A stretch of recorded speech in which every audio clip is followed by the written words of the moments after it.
son école ouvre l'année prochaine et que c'est une école 100% numérique.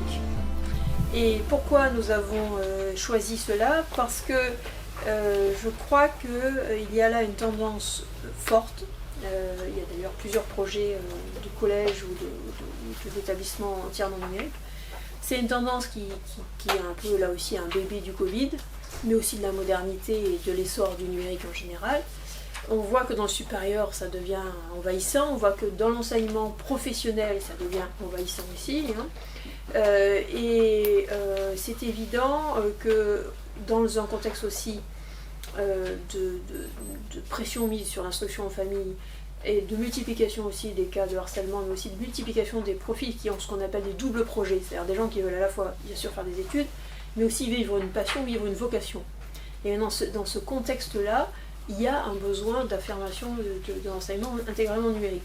Alors, intégralement numérique, ça ne veut pas dire qu'il n'y a aucun lien personnel avec un maître, ça ne veut pas dire qu'il n'y a aucun rendez-vous physique, ça ne veut pas dire qu'il y a cette relation maître-élève serait cassée, mais ça veut dire un certain nombre de modifications sur les supports.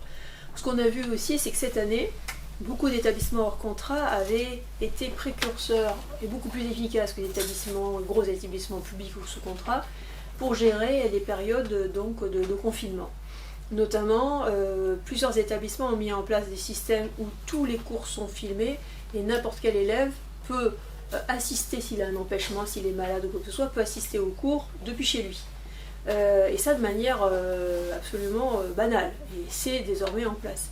Après, on a vu pas mal d'établissements aussi mettre en place des dispositifs qui permettent aux élèves d'avoir un espace numérique de travail dans lequel il y a une manière de préparer le cours, de faire des quiz d'entretien, d'avoir les supports écrits, d'avoir les corrigés, d'avoir des tests, des batteries de tests d'examen, d'avoir des documents, des documentaires, des films à voir, des applications, des prolongements, des espaces numériques de travail pour des... Bon, bref, donc il y a des écoles qui ont poussé ça et qui l'ont systématisé et qui l'ont installé.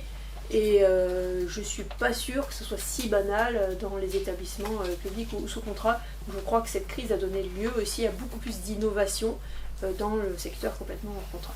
Donc je passe la parole à Marc Ronsin qui va nous parler donc de son e-lycée porté par l'ensemble e-académie. Je viens plutôt de l'enseignement professionnel.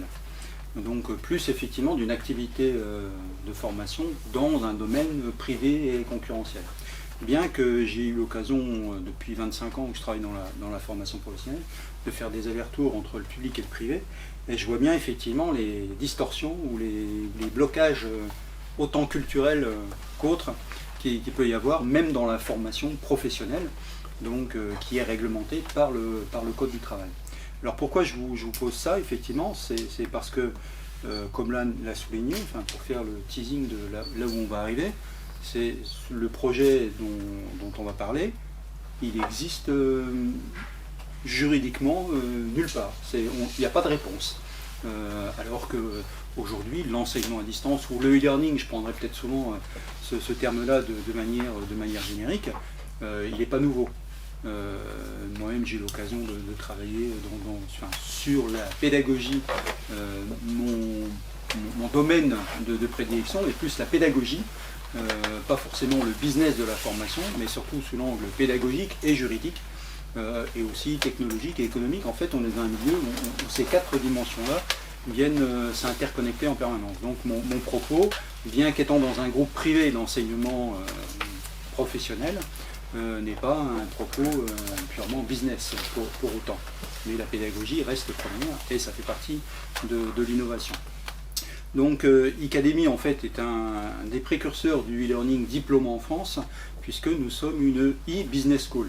Donc excusez-moi si j'emploie les gros mots, donc e-business school comme e-learning, et business school, ça tout le monde je pense le perçoit. Donc en fait on est une école supérieure d'enseignement privé depuis une quinzaine d'années, à avoir fait au départ du 100% distanciel. Et aujourd'hui, on a une cinquantaine de diplômes, donc qui vont du Bac plus 2 au MBA, dans tous les deux grands domaines transverses des fonctions de l'entreprise, comme le management, la comptabilité, les ressources humaines, etc. Ça, c'est pour vous situer où est notre cadre de départ. Il se trouve que dans ce cadre-là, donc moi-même m'occupant de la partie formation continue et apprentissage. Et je reviendrai tout à l'heure aussi sur l'apprentissage qui a subi quelques modifications législatives il y a 2 ou 3 ans et qui a entraîné des lois spécifiques sur l'organisation du distanciel. Donc, dans ce contexte de formation professionnelle, donc, qui s'attache à un cadre spécifique juridique, puisque tout ça est réglementé par le Code du travail. Et évidemment, si on fait le parallèle, il y a le Code de l'enseignement, mais qui ignore complètement cette question du distanciel. Et depuis 2015 maintenant, toutes les lois sur la formation professionnelle, ou ce qu'on appelle plus globalement la formation continue, alors que ce soit la formation en alternance, type apprentissage ou contrat de professionnalisation, tout ça fait partie du même cadre de réglementation avec des cadres de financement spécifiques, etc. Donc en 2015, il y a eu un certain nombre d'avancées et la formation continue à distance a été reconnue comme pouvant exister. Alors vous imaginez bien que le distanciel, comme on dit aujourd'hui, existe depuis déjà pas mal de temps. Enfin, il y a eu beaucoup d'expérimentations. Et notre projet, il ne s'inscrit pas dans une révolution Covid. Il s'inscrit dans une continuité d'évolution du distanciel depuis 10 ou 15 ans, avec ce cadre réglementaire. Donc en 2015, le législateur dit « Ah, c'est vrai, on reconnaît que la formation continue à distance, enfin que la formation continue peut se faire à distance ». Jusque-là, en fait, c'était pareil, on était un peu dans le même cadre, c'est pour ça que je fais le parallèle avec ce dont on parle aujourd'hui sur le niveau lycée. On était dans un cadre où on faisait de la formation à distance qui existait sans exister. C'est-à-dire que notamment, si ça vous parle, dans un des soucis du législateur, c'est de dire mais comment on s'assure que la personne qui est à distance, elle est bien là, en formation, derrière son ordinateur, si ça se résume toutefois à avoir quelqu'un juste derrière un ordinateur. Mais admettons, prenons ce postulat. Donc le législateur a dit effectivement, il a fixé un certain nombre de règles pour dire on reconnaît que la formation peut être faite à distance, mais il va falloir demander des travaux réguliers. Là je vous parle d'un autre décret qui arrive après, qu'on appelle le décret des faisceaux de preuves, pour dire comment on s'assure que la personne suit bien sa formation. Donc il faut demander des travaux réguliers, il faut que la personne soit suivie, c'est-à-dire qu'elle ait par exemple une hotline sur l'aspect technique, ce qui n'a aucune incidence pédagogique. On peut très bien avoir une hotline et aucun suivi pédagogique, mais donc demander des travaux, effectivement, c'est aussi un suivi pédagogique. Et puis il faut qu'il y ait un programme bien structuré. Donc ce décret qui a été, il y a eu une autre loi en 2018, parce que dans la formation professionnelle, en fait, on a une nouvelle loi tous les 5 ans pratiquement qui remanie beaucoup de choses. Et notamment la dernière loi de 2018 a révolutionné beaucoup de choses, puisque vous avez entendu parler de l'apprentissage, enfin du développement de l'apprentissage.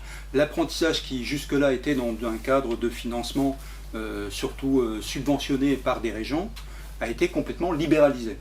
Donc aujourd'hui, l'apprentissage, par voie de conséquence, a rejoint ces lois dans la formation professionnelle dans le Code du travail et se trouve aussi dans ce marché concurrentiel, donc dans lequel effectivement, pour réguler un peu ce marché concurrentiel avec des financements, vous avez entendu parler des comptes personnels de formation, des financements de formation pour des reconversions, etc. Voilà, il y a tout un tas de financements qui réglementent ce marché. Donc l'apprentissage depuis 2 ans maintenant peut être fait complètement à distance. Et donc là aussi, comment vous vous assurez que la personne est bien derrière son ordinateur, comment vous vous assurez que la personne elle suit bien sa formation pour que la personne au bout d'1 an, globalement, elle a un diplôme à passer. Donc tout ça pose des questions. Et donc ce qui est intéressant, c'est que le législateur a posé des règles pour bien définir effectivement, mais dans le cadre de la formation professionnelle, a bien défini un cadre pour montrer comment on pouvait en tout cas avoir un système de reporting pour bien s'assurer de ces différents éléments. Donc ça c'est un peu le cadre dans lequel nous on navigue aujourd'hui dans le cadre de la formation professionnelle.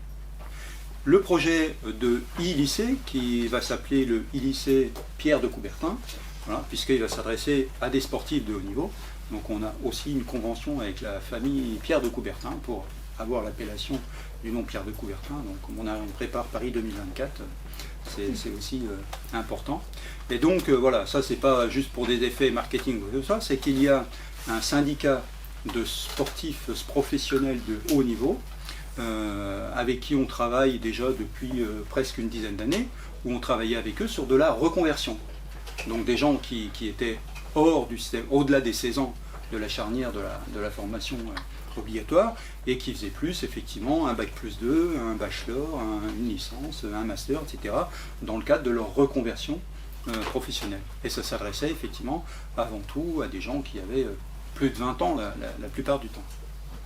Il se trouve que dans et ce qui est intéressant, c'est que le cadre de ce syndicat de sportifs de haut niveau, c'est son leitmotiv, c'est de donner un statut à des gens qui n'ont pas un statut professionnel. Alors évidemment, on pense au football, à tout un tas de sports où il y a un cadre professionnel, mais il y a beaucoup de sportifs. Si vous prenez un athlète dans l'athlétisme, effectivement, il peut avoir une pratique qui va être aussi contraignante qu'un sportif, qu'un footballeur professionnel, mais il n'a aucun cadre. Donc le leitmotiv de ce syndicat des sportifs de haut niveau, qui s'est créé aussi maintenant il y a une dizaine d'années, c'est de dire, surtout d'insister sur le fait qu'il faut préparer votre reconversion, mais il faut aussi penser à vos études dès le départ et ne pas lâcher votre activité, votre hobby pour vos études, mais il faut penser à préparer la suite. Et donc ce syndicat de sportifs de haut niveau nous a saisi d'une question il y a maintenant à peu près un an, en disant mais aujourd'hui il y a beaucoup de recrutements qui se font de plus en plus jeunes.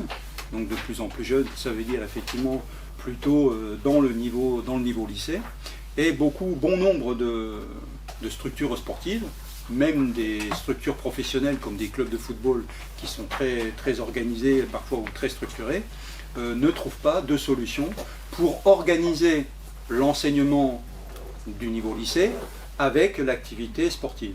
Puisqu'un sportif de haut niveau, ou en tout cas un sportif qui a besoin de s'entraîner au moins une demi-journée chaque jour, voire parfois le matin et l'après-midi, c'est très difficile de trouver un accord avec un lycée local pour organiser les cours de manière spécifique. Enfin, il dit on ne trouve pas, il n'y a pas, les clubs se plaignent et ils ne trouvent pas de solution vraiment adaptée pour organiser les études en fonction de leur pratique sportive.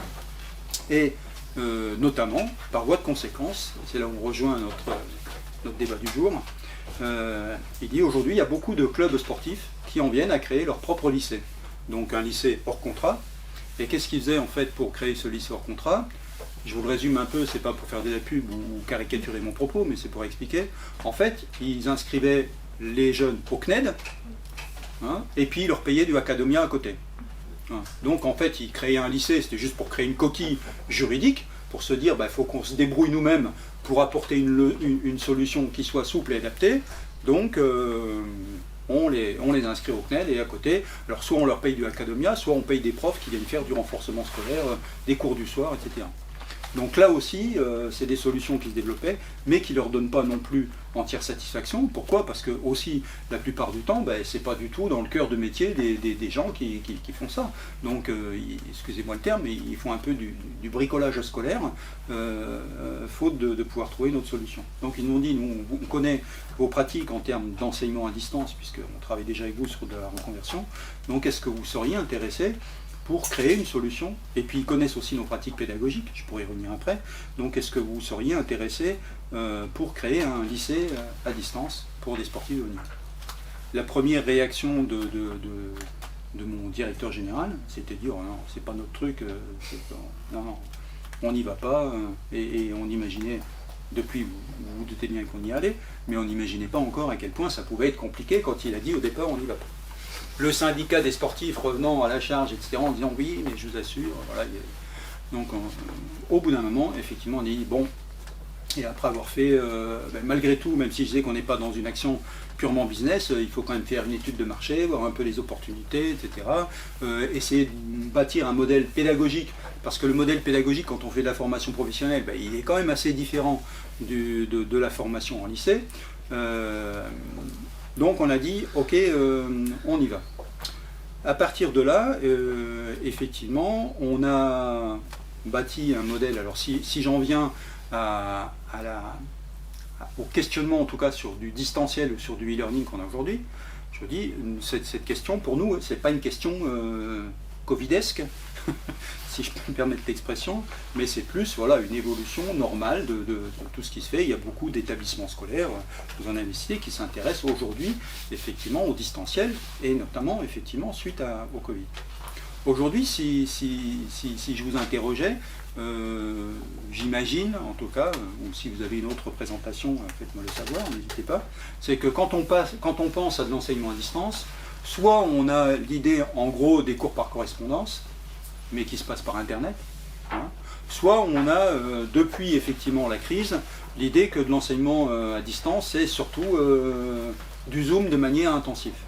Voilà. Tout ça, c'est pas de la bonne pédagogie. La pédagogie pour construire une formation à distance est beaucoup plus complexe. Aujourd'hui, effectivement, la crise a au moins amené ça, même dans des institutions universitaires, etc., ou dans des écoles d'enseignement supérieur, pour se rendre compte à quel point ça nécessite un travail de construction pédagogique en amont vraiment très important. Donc aujourd'hui, par exemple, et si je prends, tout à l'heure si je parlais de l'apprentissage, parce que le distanciel dans l'apprentissage est relativement nouveau, il y a des gens qui veulent y aller, des entreprises qui se disent aujourd'hui peuvent créer aussi leur propre centre d'apprentissage.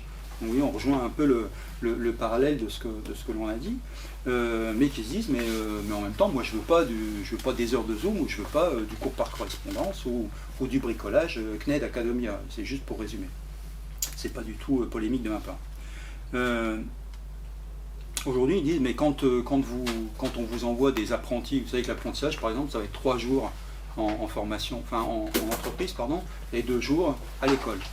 Donc ceux qui connaissent l'apprentissage de manière présentielle disent ok, mais quand ils sont à distance, comment vous vous assurez qu'ils font bien qu'ils sont bien présents le jeudi et le vendredi par exemple en formation? Et puis comment vous vous assurez que vous suivez bien le fait que globalement ils ont 14 heures de cours à faire le jeudi et le vendredi, qu'ils avancent bien en bon rythme et pour préparer le diplôme, et comment vous les suivez pour être sûr que vous les préparez bien au diplôme. Donc en gros souvent un diplôme c'est 400-500 heures dans l'année, donc on trouve à peu près les mêmes volumes qu'une classe de lycée. Donc ça c'est des questions effectivement qui sont récurrentes, mais qui sont aussi, même malgré tout ce que je vous ai raconté, encore relativement nouvelles. Tout à l'heure quand vous évoquiez le fait de dire les techniques pédagogiques, etc., c'est pas encore, même dans le milieu, je dirais, de la formation professionnelle où c'est déjà plus répandu, il reste aujourd'hui, on voit bien que dans l'enseignement à distance, en fait la prochaine grosse révolution, c'est à nouveau en fait la révolution sur la manière de construire la pédagogie. Et parce qu'effectivement, beaucoup ont vécu du distanciel en disant on vous donne des ressources sur une plateforme, on l'a évoqué tout à l'heure, des plateformes LMS, on vous donne des ressources, voilà, et puis de temps en temps on vous donne des exercices, etc. Donc malgré le cadre juridique dont j'ai parlé, mais où les étudiants ou les apprenants ont très peu d'interaction et sont très peu suivis. Et c'est vrai qu'au départ, quand le distanciel a été surtout développé, c'était pour donner de la liberté d'apprentissage, comme les cours par correspondance qui existent depuis plus de 50 ans. En fait, c'était juste un changement technologique, mais la formation à distance, jusqu'à même il y a encore maintenant, et il y en a encore aujourd'hui, c'était presque une pâle copie des cours par correspondance, avec très peu d'interaction. C'est d'autant plus vrai que, sans faire de polémique vis-à-vis du CNED, mais je vous dirai après pourquoi je souligne ça, c'est que le CNED, qui est le seul organisme reconnu officiellement en lycée comme étant quelqu'un de validé comme pouvant faire de l'enseignement à distance, et encore dans cette logique pédagogique presque de cours par correspondance à distance. Et il y a des enseignants aujourd'hui avec qui on travaille sur le lycée, qui ont travaillé avec le CNED, qui disent qu'il n'y a pratiquement pas d'interaction avec les étudiants, si ce n'est la correction des cours, enfin des devoirs, etc. Aujourd'hui, pour que vraiment une formation à distance soit efficace, ça fait partie de plein de travaux qui ont été faits ces dernières années, c'est de dire, sans entrer dans des détails pédagogiques, c'est de dire, vous avez ce qu'on appelle dans le distanciel du temps asynchrone et du temps synchrone. Les cours asynchrones, c'est les cours enregistrés. Voilà. Et les cours synchrones, c'est les cours en direct. C'est comme les émissions à la télé enregistrées ou en direct. Et aujourd'hui, pour qu'une formation soit bien efficiente, la plus efficiente possible, c'est en gros, il faut qu'il y ait 80% d'asynchrone et 20% de synchrone. Mais pourquoi donc ce synchrone étant du cours en direct avec le formateur, mais du cours obligatoire? Vous avez beaucoup de cours aujourd'hui où on envoie des ressources pédagogiques, des cours, etc. Et où éventuellement, si vous voulez du tutorat, soit c'est une option, là on est dans du pur business, soit éventuellement c'est vous les faites, c'est pas obligatoire mais vous les faites. Donc en fait c'est tout ça qu'il faut combiner, et puis surtout quand on est dans le temps asynchrone, c'est d'avoir de plus en plus des ressources pédagogiques innovantes. C'est pas juste du PDF ou du Word qu'on envoie ou des cours scannés par écrit. Donc là par exemple sur cet aspect-là, on s'est associé avec Hatier, on a signé un contrat de partenariat avec Hatier, qui est un éditeur de manuels scolaires, mais qui développe depuis plusieurs années des manuels numériques. Donc ils ont plein de ressources de ce type-là, donc ça nous évite de reconstruire toutes les ressources, bien que dans notre domaine initial, on construit toutes les ressources. Quand on développe une formation dans un autre domaine, on construit toutes les ressources. Donc ça, c'est une autre dimension complexe dans la création d'une formation à distance. Donc là, on loue en fait toutes les ressources chez Hatier, sauf qu'effectivement, quand on prend le manuel, on le redécoupe, on le rescénarise, on refait un programme pédagogique, on choisit les ressources qui nous intéressent, avec à chaque fois un formateur référent. On a un prof de maths, un prof de physique, un prof de français, j'en passe et des meilleurs, etc., qui est le référent, à qui on enseigne comment on fait notre construction pédagogique de manière efficiente, c'est-à-dire très guidée et très tutorée. Voilà. Donc très guidée, ça veut dire qu'effectivement, l'élève va savoir que telle semaine, voilà, il a ses 30 et quelques heures à faire dans la semaine. Précisément, il sait que cette semaine, il a 4 heures de maths et que donc, en gros, à la première séance, la première heure, il va voir ça, la deuxième heure, il va voir ça. Il y a des travaux interactifs qui sont demandés et il y a du temps obligatoire d'interaction avec le formateur. Donc à la fois pour gagner cette souplesse et à la fois pour être exigeant sur le suivi pédagogique. Donc ça, c'est ce qu'on appelle le tutorat disciplinaire, enfin le tutorat pédagogique directement avec le formateur. Et puis il y a autre chose, tout à l'heure j'ai parlé un peu de la hotline, c'est que à partir du moment où on a cette construction pédagogique rigoureuse et suivie, enfin, ce qu'on appelle très guidée, donc heure par heure, on est capable de savoir exactement ce que fait l'apprenant, comme s'il était en présentiel. Et de le suivre et de voir s'il décroche. Donc là, il y a un autre tuteur, qui est plus un tuteur générique, qui est ce qu'on appelle le tuteur technico-pédagogique, donc qui lui est celui qui pilote la plateforme. Donc qui regarde, effectivement, on voit la progression, sa petite barre de téléchargement, sa barre d'avancée. Donc on voit précisément, effectivement, si quelqu'un suit bien son rythme de cours, s'il décroche, s'il était au cours en direct, mais le direct pouvant être équivalent à du présentiel parfois. Hein. Donc de la manière, il y a tout un tas d'outils aujourd'hui, de techniques qui permettent ça. Donc aujourd'hui, on est capable de construire une formation à distance en ayant une construction pédagogique rigoureuse, une construction pédagogique qui reste malgré tout, ce que je vous raconte, relativement innovante dans le monde du learning, d'avoir des outils, donc il faut en permanence aussi veiller à des technologies, donc pour pouvoir suivre vraiment l'élève de manière précise avec de l'interaction avec le formateur, etc. Donc ça reste un élément important, et donc c'est pour ça que je fais le parallèle, parce que quand on dit, quand on demande, en tout cas aujourd'hui, dans la législation de l'enseignement à distance, c'est dire comment vous vous assurez, comment vous pouvez avoir un suivi rigoureux. Et donc ça, on peut mettre le curseur plus ou moins précis. Mais là, en l'occurrence, plus on a du public jeune, et ça on le voit même dans nos formations en enseignement supérieur, plus on a du public jeune, c'est-à-dire moins autonome en termes d'auto-apprentissage, plus effectivement il faut les guider, les accompagner, etc.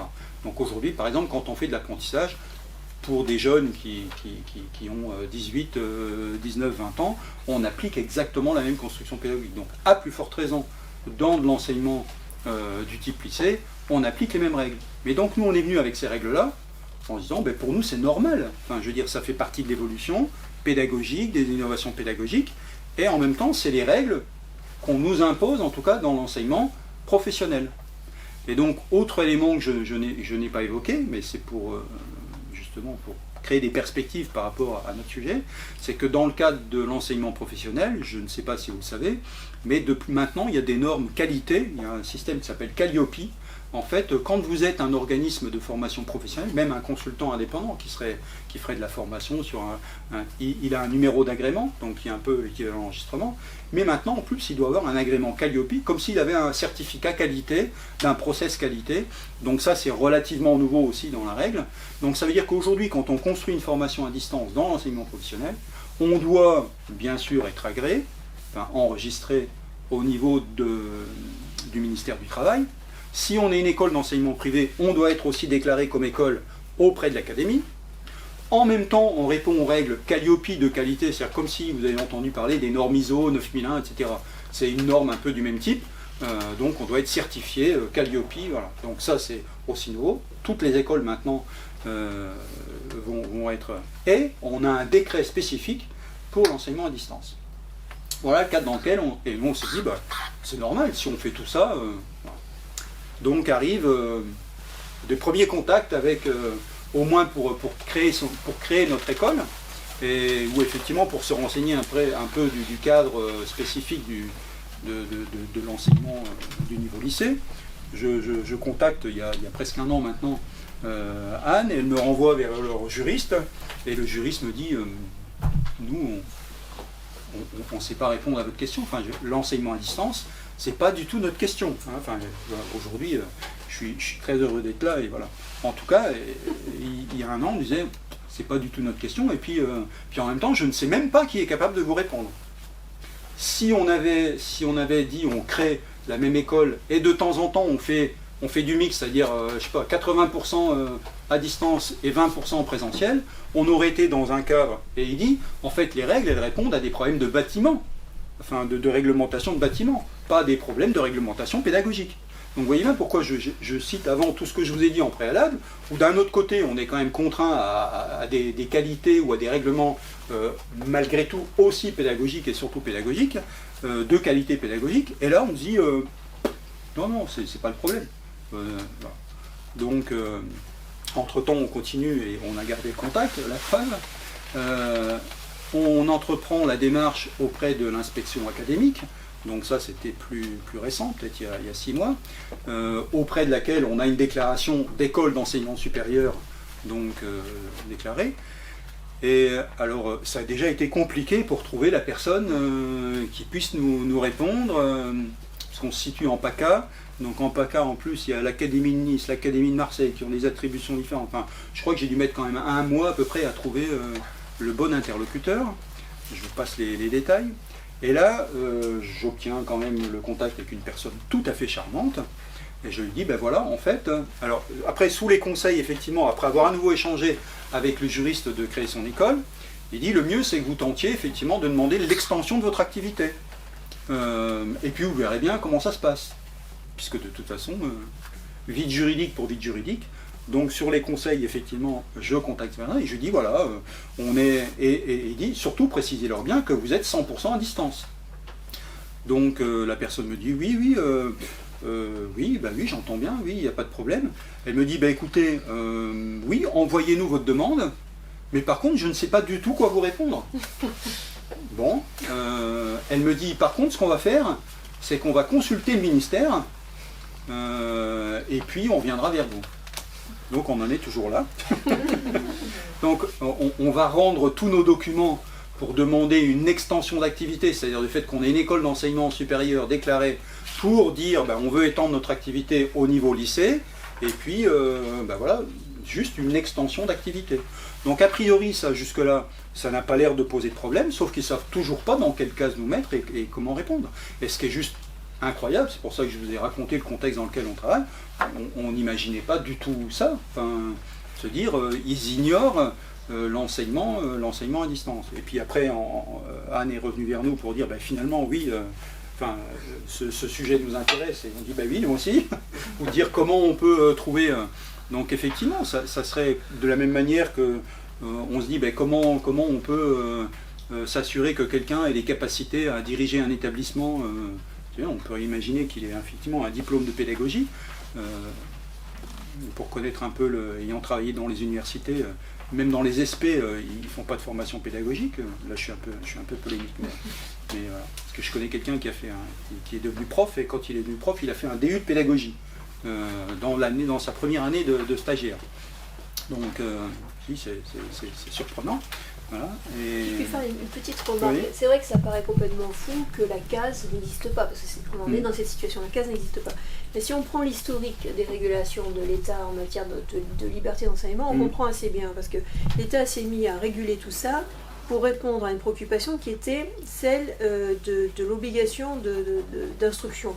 Et donc en gros, l'idée c'était qu'il y avait des enfants qui n'allaient pas à l'école parce que les parents trouvaient qu'ils avaient bien faire, travailler, rapporter de l'argent à la maison, et donc il y avait énormément d'absentéisme lié tout simplement aux contraintes, les enfants travaillaient et rapportaient de l'argent.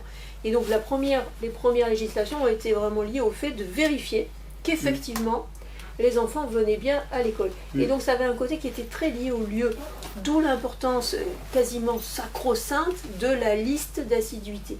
Savoir qui vient et vérifier qui pointe. Et la législation prévoit qu'au-delà de 4 jours et demi d'absence, il y a un problème, il faut le signaler à l'Éducation nationale, on rentre dans la zone rouge c'est ça, je dis pas de bêtises, c'est ça on rentre dans la zone rouge du « attention, cet enfant n'est peut-être pas scolarisé, il n'y a peut-être pas d'assiduité ». Du coup, l'approche de l'Éducation nationale, c'est une approche qui est vraiment liée aux locaux, elle est liée au lieu. Il faut pouvoir identifier, il faut pouvoir mettre les enfants dans une case, et cette case, elle est d'abord spatiale.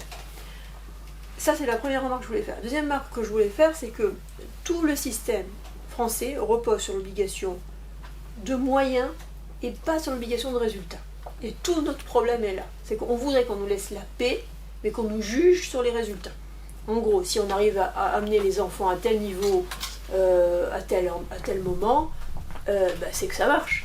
Et si on n'y arrive pas, c'est qu'on a un problème, ou bien que les enfants ont vraiment des difficultés, et dans ce cas-là, il faut voir s'il n'y a pas des dérogations particulières. Mais c'est pas du tout la logique de l'éducation nationale. La logique de l'éducation nationale, c'est vous devez faire ça, de telle manière, de tel référentiel, de telle manière. Mais naturellement, on risque surtout pas d'aller évaluer vos résultats. D'ailleurs, on risque surtout pas d'évaluer ceux de l'éducation nationale, parce que c'est un sujet, c'est horrible, ça serait introduire une logique d'évaluation ou de performance dans le champ de l'éducation. Au resco référent, c'est absolument diabolique, on ne peut pas faire une chose pareille. Donc, on se retrouve dans une situation où on a à la fois la prégnance du lieu, et d'ailleurs on voit ce même type de folie dans l'éducation nationale, où ce qui compte surtout, c'est que tous les élèves soient dans une salle avec un prof devant. Que le prof soit capable, pas capable, diplômé, pas diplômé, ça n'a aucune importance. Ce qu'il faut, c'est qu'il y ait les élèves dans une case avec un prof devant. Bon. Et là, c'est pareil. Ils veulent que les élèves soient dans un lieu, qu'on sache dire à telle heure, les élèves sont dans tel endroit, et dans telle structure, sous telle responsabilité. Après qu'on enseigne bien, mal, c'est assez relatif et c'est pas très très important pour le système tel qu'il est conçu historiquement. Mais pour autant, effectivement, la réglementation qui s'est mise en place sur les 5 dernières années en enseignement professionnel, et effectivement sur les questions de moyens, mais sur du process et sur de la qualité, sur des garanties, justement sur les moyens mis en place pour suivre donc je dirais que la législation, elle existe, mais elle s'arrête à ce cadre-là. Et aujourd'hui, ce qui est aussi un peu étonnant, c'est que quand quelqu'un veut faire de l'enseignement à distance, le seul organisme d'enseignement à distance, c'est pas du tout polémique, c'est le CNED, parce que le CNED fait partie de l'éducation nationale. Donc on dit là, effectivement, je crois que c'est vous qui m'avez dit ça, là on sait ce qui se passe puisqu'ils sont de la maison. Sauf que toute la construction pédagogique dont je vous ai parlé avant n'est pas du tout cette logique de construction pédagogique qui est mise en place par le CNED aujourd'hui, qui est une pédagogie, et c'est pas plus, c'est juste factuel, y compris sur de l'enseignement professionnel, ça reste effectivement une construction distancielle assez ancienne, quoi. Et donc ils sont incapables aujourd'hui de tracer précisément, de dire est-ce que voilà, cette semaine, est-ce qu'il a fait ses heures de cours, est-ce qu'il décroche ou est-ce qu'il décroche pas. Donc ça nécessite effectivement une construction pédagogique particulière, des outils particuliers, enfin tout un tas d'éléments dont je vous ai parlé. Donc aujourd'hui on est capable de faire ça avec les pédagogies, les technologies qui existent, mais c'est pas reconnu. Alors que ça correspond justement à leurs exigences. On peut supposer que ça va se débloquer, mais c'est vrai qu'on touche là à beaucoup d'éléments structurants de la vision même du système éducatif.